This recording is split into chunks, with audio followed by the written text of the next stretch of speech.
Olá, meu amigo e amiga. Eu estava aqui organizando as nossas pautas do nosso encontro de hoje, como sempre faço todas as tardes às 17h40 aqui no nosso Portal do José, ainda complementando algumas informações que trouxe mais cedo no nosso primeiro encontro. Mas a pauta sofreu uma mudança em função de algo que acabou de acontecer. O presidente norte-americano, o senhor Donald Trump, numa entrevista, falou mais algumas coisas relacionadas ao nosso país, as questões comerciais e as questões da nossa política interna. Bom, para nossa tranquilidade, a palavra de um presidente dos Estados Unidos hoje, ou especificamente desse, tem um peso completamente diferente de outros tempos, quando as palavras de um líder dos Estados Unidos sempre eram consideradas, eram respeitadas e eram mantidas em sua maior parte. Hoje não. Hoje nós temos uma figura que parece ter um desequilíbrio psiquiátrico muito grande e se comporta como um verdadeiro gangster, alguém que parece estar num parque de diversões chamado Planeta Terra. E ele acha que pode fazer qualquer coisa.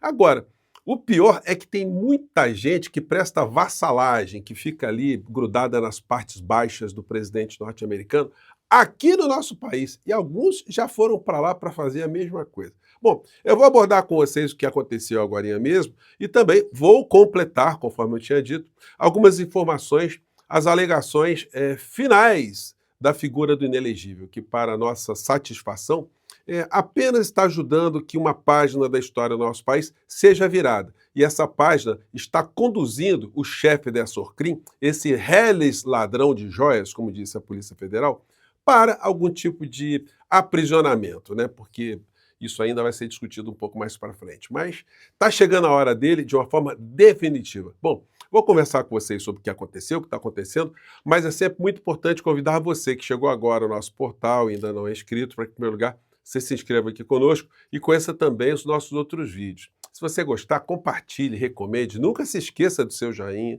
o seu comentário, porque aqui é muito importante, eu sempre leio quase todos os comentários de vocês, e se puder, prestigie também o nosso clube de membros e o nosso novo canal de cortes, que está quase chegando a 100 mil pessoas inscritas como você, tá legal? Você é muito bem-vindo e muito bem-vindo. Bom, gente, começando aqui com o fato, né? Trump volta a criticar Brasil e chama julgamento de Bolsonaro de execução política.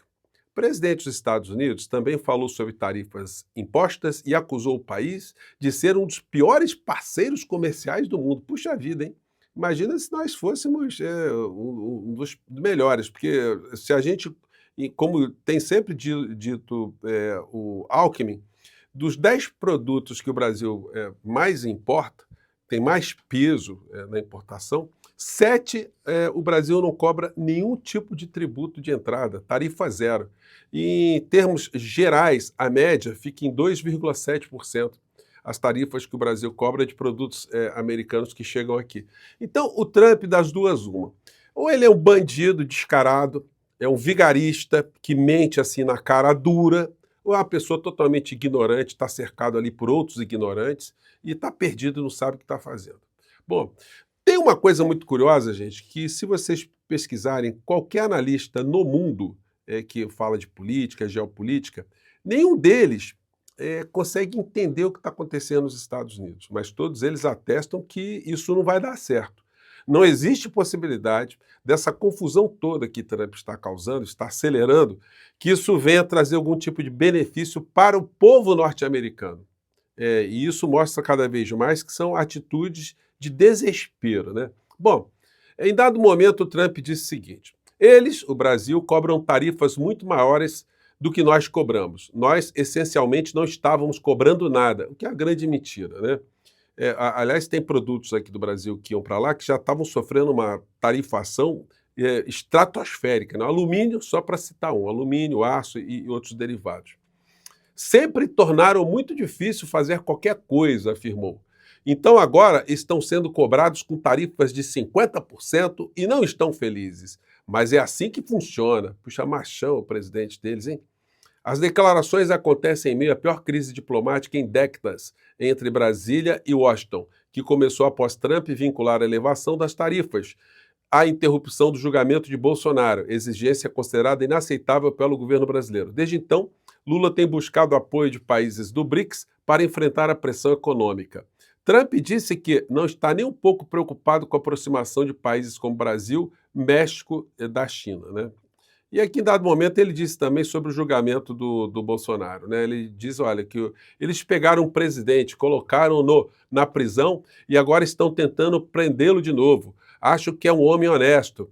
O que estão fazendo é realmente uma execução política. Senhor Trump, o senhor anda com o seu serviço de informação bem arrumado? O senhor não sabe que o Bolsonaro é acusado aqui no Brasil, porque as provas são incontestáveis, de ser um ladrão de joias? Ele vendeu coisas que não pertenciam a ele, que ele subtraiu, que ele desviou. Embora o Tribunal de Contas da União, que tem o parecer ali de um cupincha dele, de um golpista dele dentro do Tribunal de Contas da União, tenha dito que ele não subtraiu nada, mas vocês sabem, né, que a Orcrim é uma Orcrim chinfrim, né? Senhor Trump, o senhor provavelmente nunca se apropriou de um relógio de alguém. Isso é uma coisa muito chinfrim para o senhor, né? O senhor gosta de fazer coisas em termos em números muito grandes, em bilhões. Então, a criatura lá está emitindo conceitos aqui sobre a nossa realidade. Trump diz que o Brasil é um péssimo parceiro comercial e volta a defender Bolsonaro. Vários jornais estão repercutindo isso. Trump volta a defender Bolsonaro e diz que o Brasil faz execução política do ex-presidente da República, né? Enfim, então, isso tudo, gente, está num contexto de um bombardeio midiático muito grande, né? A extrema-direita no Brasil, ela vai reverberando todo tipo de mentiras e isso vai penetrando em setores muito importantes da sociedade brasileira. Por isso que eu tenho dito a vocês, aí teve uma entrevista do presidente Lula com o Reinaldo Azevedo, e o Lula disse, não, o povo vai acabar enxergando, nós estamos fazendo muitas coisas, né? É a hora da colheita. Presidente, esse povo que está com o senhor aí na SECOM, os seus principais conselheiros, tem que ter coragem. Essas pessoas precisam pegar no braço do senhor e explicar, olha, está tendo uma guerra nas redes sociais, é um bombardeio de destruição do governo, é um ataque à moral do povo brasileiro, ao bem-estar da saúde mental do povo brasileiro e também um ataque permanente às nossas instituições. Não dá para o senhor acreditar que só fazendo um bom governo, que em 2026 nós estaremos aí num mar de brigadeiro, não. Um céu de brigadeiro, né, melhor dizendo, né? Enfim, então, é responsabilidade de todos nós fazer essa cobrança. Agora é o seguinte, eu não vou parar de fazer cobrança à SECOM, porque ela é a comunicação nula no governo. É um negócio impressionante. E tem recurso, gente. Só para citar um exemplo aqui, né? A TV Brasil, que seria ou a rede ABC, tem um orçamento de 900 milhões de reais por ano.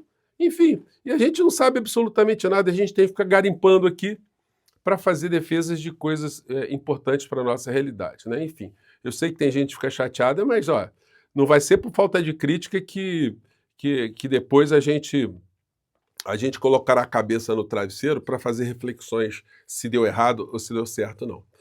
Bom, Trump queria a morte do BRICS, mas apenas está afastando os Estados Unidos de Brasil, Índia e África do Sul. Gente, isso aqui é uma avaliação do analista da Eurásia, né? Um dos maiores grupos aí de analistas e de investimentos que são feitos aí mundo afora com granas pesadas, né? Ele está dizendo, olha, o Trump está fazendo uma coisa totalmente inconsequente e absurda. Para resumir o que está acontecendo, eu vou trazer aqui para vocês uma fala da deputada Jandira Fegali. Eu acho que ela sintetiza muito aqui, um período muito curtinho, coisas que eram para estar sendo massificadas de uma forma muito contundente em falas do presidente da República todos os dias, reverberado nas redes sociais, enfim. Então a gente pensa isso aí e compartilha na medida que a gente pode, né? Vamos ver o que a deputada disse. Brasileiro diante da pressão do imperialismo norte-americano e do seu tarifaço. E é para demarcar bem a diferença de quem defende o Brasil e de quem trabalha contra o Brasil. Hoje, o presidente Lula assinou uma medida provisória onde estrutura, vertebra um conjunto de medidas de salvação dos setores afetados pelo tarifaço de 50%. O Brasil nunca se negou a fazer a negociação comercial. A primeira missão foi em março para a discussão das tarifas. Depois foram mais 11 reuniões com autoridades do governo norte-americano. 39 reuniões com os representantes, com 392 representações de setores empresariais brasileiros. O país mandou uma proposta em maio. E qual foi a única resposta do governo norte-americano? A tarifa. E, além disso, a tentativa de uma recolonização política, querendo definir como deve funcionar a Suprema Corte, como deve funcionar ou não a democracia brasileira, e atentando contra a democracia brasileira. É muito grave. Esses são os da extrema-direita, são os bolsonaristas que hasteiam a bandeira de Trump, que querem aprovar moção de aplausos ao Trump e que tem lá o deputado Eduardo Bolsonaro tramando, articulando contra o nosso país, contra a economia brasileira, contra a democracia brasileira, contra os empregos dos brasileiros e contra o nosso país.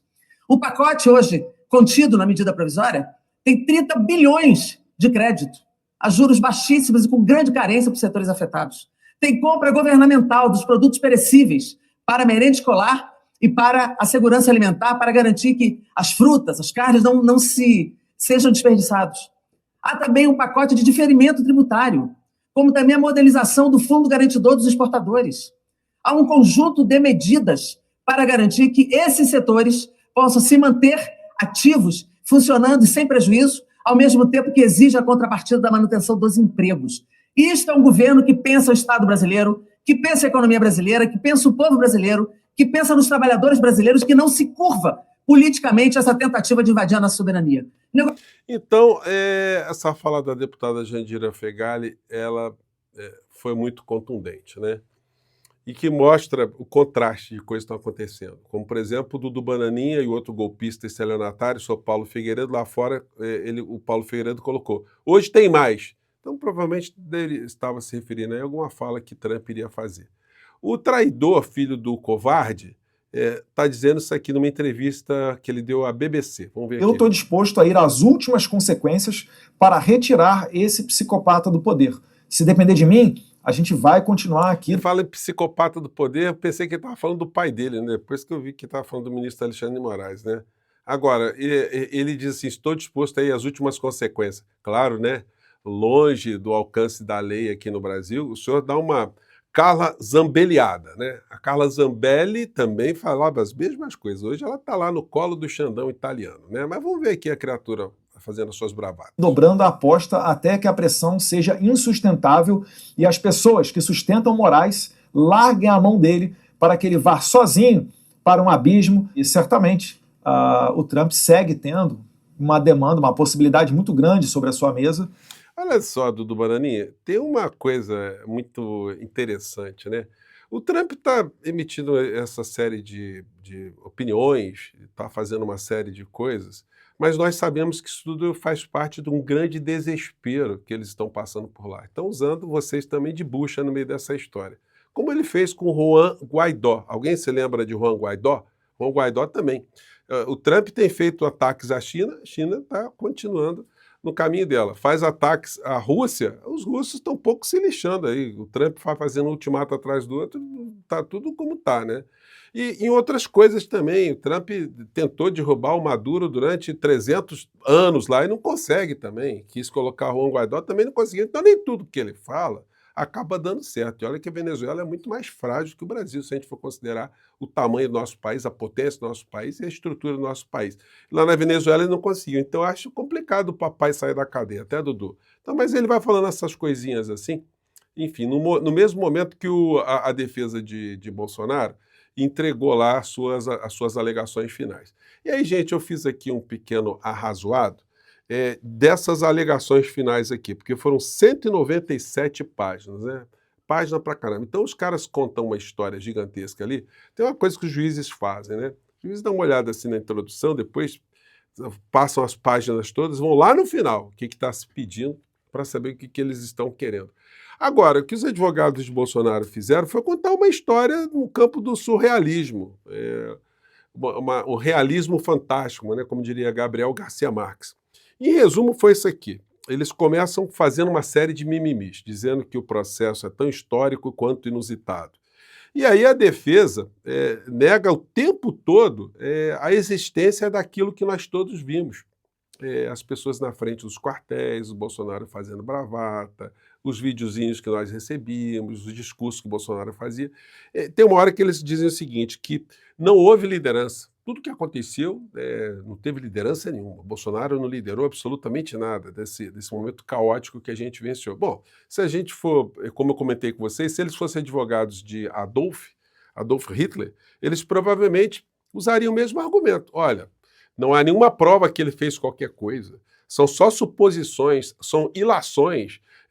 Ele não tem culpa se os seus subordinados entenderam errado, né? Então, é mais ou menos isso, gente. É por isso que é chocante a gente ver esse tipo de defesa que os advogados estão fazendo aqui, tentando negar o inegável. Ou seja, uma postura de negacionismo jurídico e negacionismo histórico, negacionismo de uma realidade que todos nós presenciamos, não é algo que aconteceu 500 anos atrás, né? Enfim, mas é a linha deles lá, enfim.